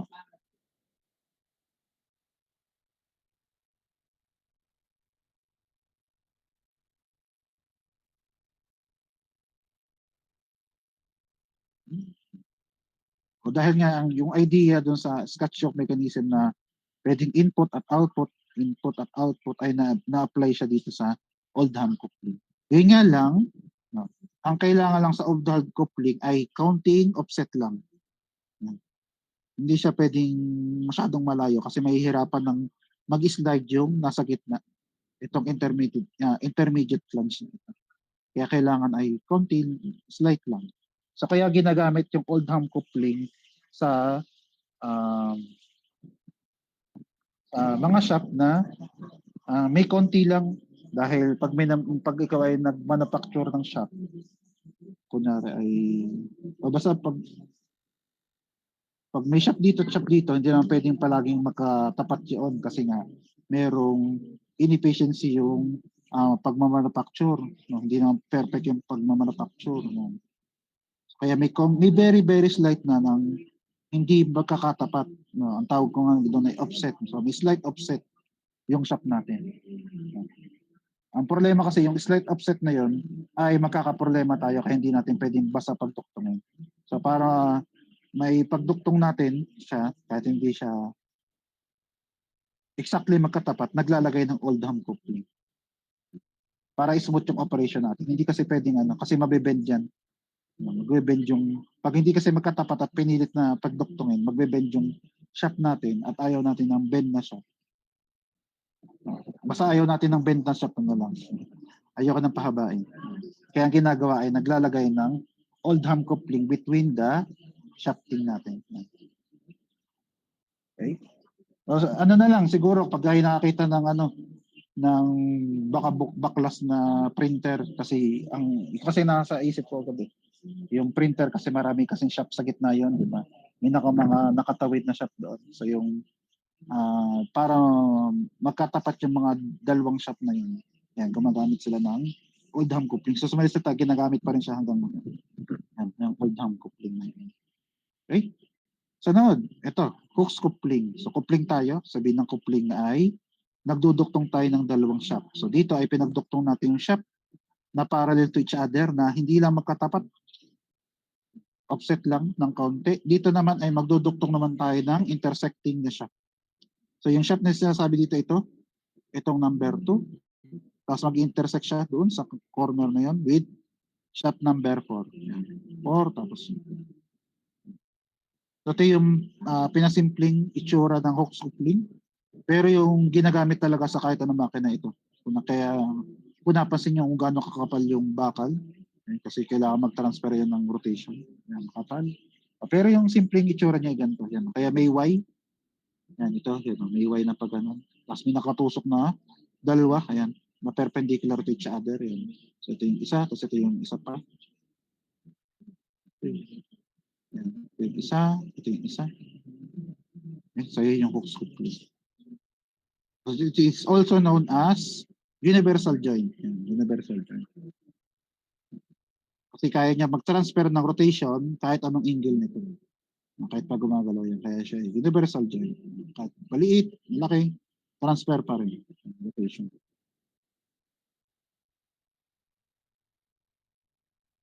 So, kahit siya itinawag na universal coupling, may isang problema ang hooks coupling. Ang problema na yun ay hindi parehas yung ratio ng shaft natin. Ibig sabihin, kunyari man input ka dito ng 100 RPM, yung lalabas dito ay let's say 80. Hindi magkaparehas. Hindi katulad nung kay Oldham coupling. Pag nag-input ka nga dito ng 100, 100 din doon. Kaya nga gagamitin pa rin yung Oldham. Dito naman ay pang-duktong lang talaga siya. Katulad dito, pag malaki, edi babagal ngayon kasi naka-angle pa ngayon. Kaya mabagal ngayon yung output mo dito. Kahit mabilis yung dito. So yun ang problema sa hooks coupling. So ang ginawa nila para ma-solve yung problemang yun na magkaiba ang velocity ay nagduktong pa ng isa pang hooks coupling. So nagduktong ng dalawa. Ayan. Ay, ito. Nagduktong ng dalawa. Ayan nga. Universal joint is another term for hooks coupling. So ang ginawa ay nagduktong ng dalawang hooks coupling para ang output natin ay bumalik uli sa 100. Ito yung sample. Kung napansin nyo nga, ito yung isang hooks coupling, di ba? Yan. So yung hooks coupling, nagduktong ngayon ng dalawa. Meron ngayong intermediate na tree na nagduduktong sa dalawang hooks coupling na kung saan yung input natin sa 2 ay magiging parehas sa 4 kasi dahil ng angle. So kumbaga nga kanina, yung 2 magiging 80 pero dahil ng angle na to, yung 80 ngayon ito babalik sa magiging 100. Yun nga lang, kailangan ay yung shaft number 2 ay parallel sa shaft number 4. Yan. So kailangan parallel ngayon to each other as you can see right here, pareha silang beta. So sabihin parallel yung shaft natin ito, yung 2 at yung 4. At ang tawag ngayon natin sa dalawang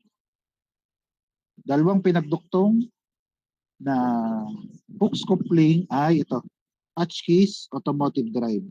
Ito yung tawag ngayon sa kanya, Hotchkiss automotive drive, which is mostly used sa mga rear wheel drive na kotse. Kasi nga nakapag-transfer siya ng constant velocity ganyan. At parallel, yan, parallel. O di yun na nga, yung input natin ay naging output same. Yung input and output is now the same. May problema pa din. Kasi kita nyo naman, kaya nilagay ko dito yung isang sample na drawing ng Hooke's coupling. Kita nyo kung gaano kakapal yung mga bakal na yan. Kung gaano ka-bulky yung isang Hooke's coupling. Ito ay isang Hooke's coupling pa lang. E di how much more kapag nagduktong ka pa ng dalawa. Kaya yun ang sunod na problema nito. Masyadong malaki yung dalawang Hooke's coupling. Pero gusto pa rin natin magduktong ng shaft at ang angle. Yan. Gusto pa rin natin magduktong ng shaft at ang angle. At sunod ay gusto natin mag-transfer ng rotation na constant. So yung input mo dito 100, gusto natin maging 100 sa kabilang side. Okay. At dahil sa problema yun ng Hooke's coupling, gumawa sila ng separate ngayon ng coupling. Ayan ha, pakiyano na lang na. Ayan, pakibasa na lang ito ha. Ay, lobat pala ako, sorry. Lobat.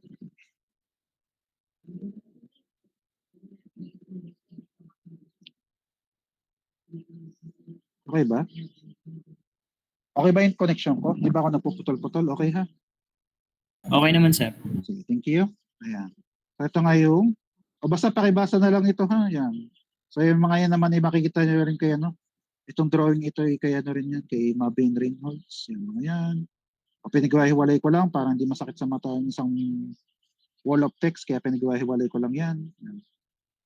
Pero yun yung sinabi ko yan, dito sa 2 sa 3, 3 sa 4, yan din yung mga sinabi ko dyan. At yun nga, dahil nga ng problema na bulky ang Hotchkiss, para nga constant ang velocity, tapos hindi nga tayo makapag-transfer ng constant velocity at an angle, kaya gumawa sila ng separate na coupling. Ang tawag natin doon ay constant velocity coupling. Constant velocity coupling.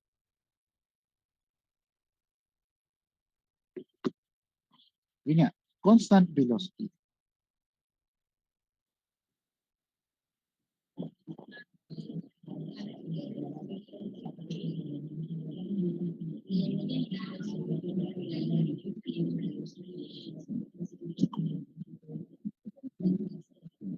Ayun, nakalagay. So, more compact joint needed, lalo na sa front wheel drive na sasakyan. Kailangan ay compact. So, ito yung tatlong constant velocity na coupling na nagawa. Ayan. So, simulan natin kay Bendix Vice joint. Vice kasi German. Diba? Ang W ay nagiging D. Kaya Bendix Vice joint. So, dito sa Bendix Vice joint ay meron tayong Y yun. Yung Y na sinasabi ko, itong parang kamay ng robot na paletaryo, tapos meron ditong extension. Yan. So ito yung Y, ito yung So ang tawag niya dito sa Y ay yoke. Yan, yung yoke. Yung dulong yun. Basta yung pag yung pa-curve sa dulo. Yun nga, katulad sabi ko ay yung parang kamay ng robot ng paletaryo. Yan. So meron siyang yung ganon. Tapos each nung Y na yan ay may groove yan, may groove. Na doon sa groove na yan ay mayroong bola. Yan, tapos ay may bola. So dahil each ng ganon, so isang Y ay mayroong dalawa kasi may dalawang dulo. Yung nasa taas at nasa baba, ito naman yung sa kaliwat kanan.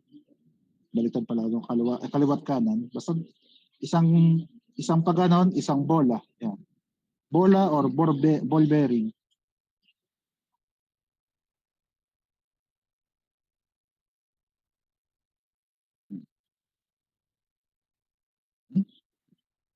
So tigigisang ball bearing yan.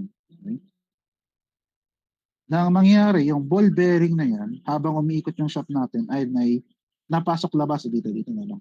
So habang umiikot yung shaft natin, yan ay napasok labas habang umiikot yung kabila. Yan. So kasi kung napansin nyo dito, yan, nakapasok siya doon sa dulo. Pero pagdating dito ay naka-usli siya. At yung paglabas-pasok na yun, yun yung nagkukos para magkaroon tayo ng constant velocity. Yung in-input mo dito ay same doon sa output na yun. Yung pagpasok-labas ng bolang yan. Kasi in contact siya doon sa yung Ito, contact dun sa kasunod. Katulad na napansin nyo yun. Yung contact dun sa magkabilang side na yun. Okay? O tapos meron pang palimang bola. Ito. So kung napansin nyo, 5 yung bola.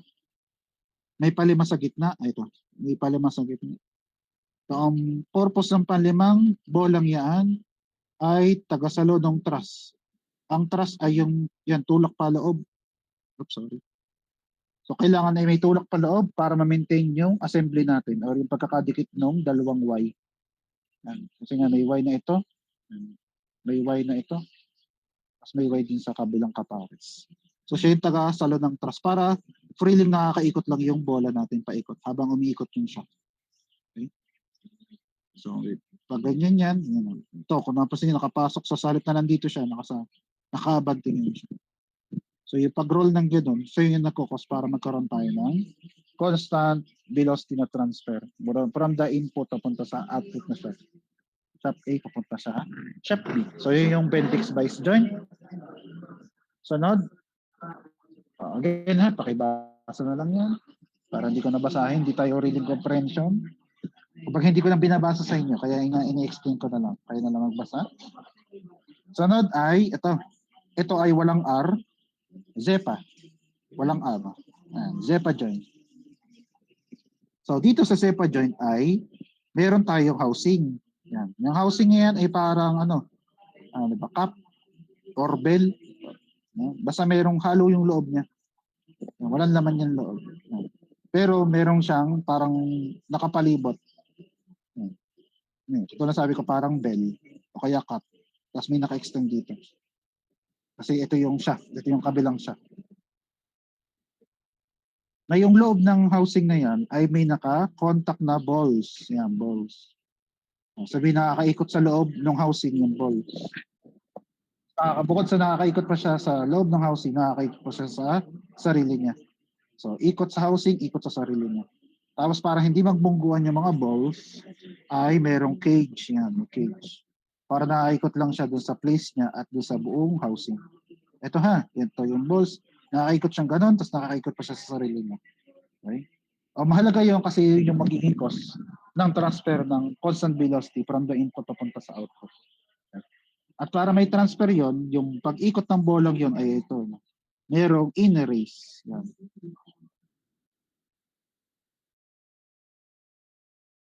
Bola, nakakontak sa housing, yung bola, nakakontak sa inner race. At yung inner race niya, yan yung nakasuksok doon sa dulo ng kabilang siya. Yan. Kaya may butas yun. Yung nakasuksok sa kabilang butas ng siya. So,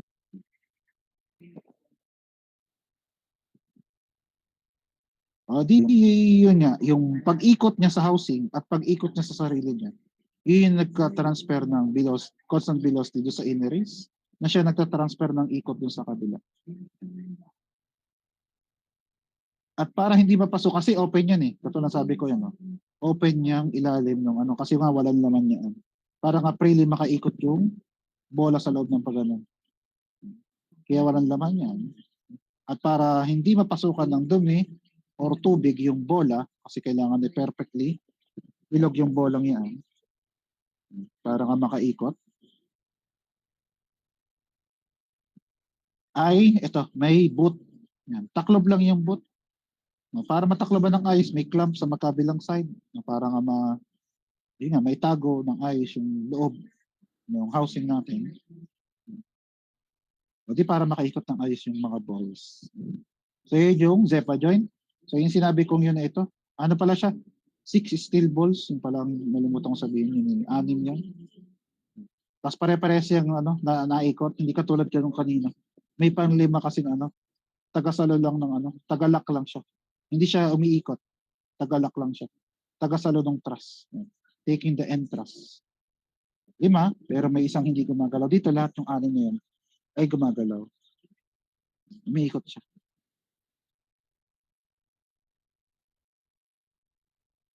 So yun yung Zepa joint. Tapos, ng Zepa joint ay, ito, tracta joint. So, sa tracta joint ay, meron pa rin nung Y. Ang tawag nga kanina yoke. Yan, may yoke tayo. Na yung yoke na yan ay, yun, may pabilog pa rin. Kaya kami nakalagay revolute joint kasi ito ay umiikot dito. Ito ay umiikot dito. Umiikot siya. Tapos para may transfer yung rotation, ay ito meron tong tang. Ito, dila, tang. Tapos tang na yan, itong tang na to, ito tong parang, ito, yung may groove sa gitna. So yung may butas sa gitna, yan yung tang. Tapos merong groove sa kabila na taga-receive ng tang. Ito. Bali dito yun. May groove dito sa loob na siyang magre-receive ng tang. So doon nakapasok yung tang. So ang mangyari, mag-i-slide yung tang doon sa groove, mag-rotate din siya doon sa rotation na yun. Magro-rotate siya dito. Magro-rotate siya dito. Yun. Kaya kung napansin niyo siya ay at ang angle, yung tang natin, pero pagdating dito siya ay katapat nung siya. Dito, yun. Habang naikot ito, nakatungo ng kaunti yung tang. Pero habang umiikot yung shaft, dumidiretso siya at tumatapat ulit doon sa shaft. So yung pag-move back and forth na yun ng ating tang at yung pag-transfer ng tang na yun, ng ikot na yun dito sa kabila, yun yung nagkakaroon ng constant transfer ng velocity. Transfer of constant velocity from the input papunta sa shaft. Kumbaga yung nagalaw ng pagganon. Kasi dito diretso siya. Katapat siya ng shaft. Yung axis. Kita niyo naman kompleto yung hindi naka-atang angle yung Ito, nakapansin niyo naka So yung paggalaw na yun ng tang with respect dito sa ating tang groove. Ayun, tang groove. Yun ang kapartner.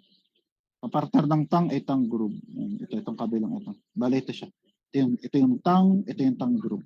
Tapos pareho lang may revolute dyan. So puro nag-i-slide lang yan. Walang bola kung napansin nyo. Walang ball bearing. It's more of sliding ng parts lang. Katulad din kanina, meron din yung pinakaharang ito. Invisible lang siya dito. Pero yan yung harang para hindi nga mapasukan ng dumi. Kasi puro nag-i-slide dyan. Kailangan ma-maintain kasi yung pagiging bilog ng mga part na yan. At yan nga yung constant velocity na joint. So, sa next meeting ay ito pag-usapan natin to. Dito natin tutuloy.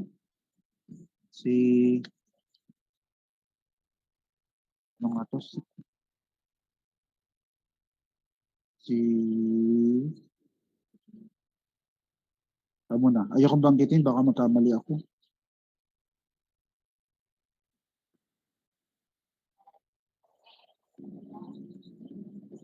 Si Andreas nga. Isgera kasi ang nasa isip ko. Andreas, pa-remind ako na dito tayo magtutuloy ha. Next meeting.